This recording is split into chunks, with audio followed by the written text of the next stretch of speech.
आज नवीन वर्षातील पहिली अंगारकी चतुर्थी असून मुंबईतील सिद्धिविनायक आणि पुण्यातील दगडूशेठ गणपती मंदिरामध्ये पहाटेपासूनच भाविकांची गर्दी पाहायला मिळते।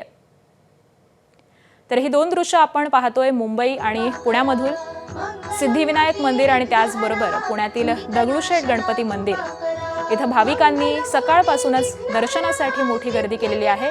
नवीन वर्षातील आज पहिलीच अंगारकी चतुर्थी आहे आणि त्या निमित्ताने भाविक हे गणपती बाप्पाच्या दर्शनासाठी आलेले आहेत।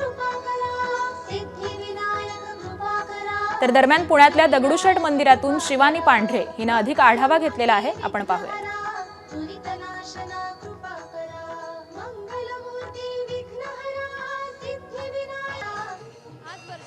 पहिली अंगारकी चतुर्थी आहे आणि या चतुर्थीनिमित्त पुण्यातील श्रीमंत दगडूशेठ हलवाई गणपती मंदिरात संपूर्ण पुणेकरांनी आहे ती मोठ्या प्रमाणात गर्दी केल्याची पाहायला मिळते आहे। सकाळपासूनच पुणेकर मोठ्या आस्थेने आहे या मंदिरात हजेरी लावत आहेत, बाप्पाचं दर्शन घेत आहेत। दगडूशेठ बाप्पा म्हटलं तर पुणेकरांचा लाडका आणि श्रद्धास्थान असलेला बाप्पा आहे, त्यामुळे वर्षाची सुरुवातही पुणेकरांनी दगडूशेठ बाप्पाचं दर्शन घेऊन केली होती आणि त्याच्यानंतर आज पहिली अंगारकी चतुर्थी असल्यामुळे अनेक पुणेकर आहे या ठिकाणी येत आहेत, गर्दी करतात। आपण जर गाभारा बघितला तर सुंदर पद्धतीने फुलांच्या आकर्षक फुलांनी सजवण्यात आलं आहे आणि सोबतच दगडूशेठ बाप्पाला देखील सोन्याच्या दागिन्यांनी आहे ते मढवण्यात आलेलं आहे। दिवसभर अंगारकी चतुर्थीनिमित्त पुण्यातल्या या गणपती मंदिरात मोठ्या प्रमाणात पुणेकरांची गर्दी असेल आणि बाहेर फार गर्दी होऊ नये म्हणून पोलिसांचा बंदोबस्त देखील दिवसभर असणार आहे। आकांक्षा अगदी, त्यामुळे गणपती बाप्पाचा एकच गजर हा होतोय। धन्यवाद शिवानी या संपूर्ण माहितीसाठी।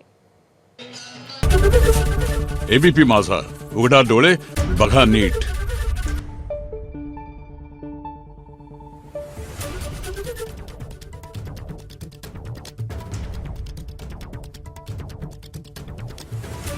Thank you.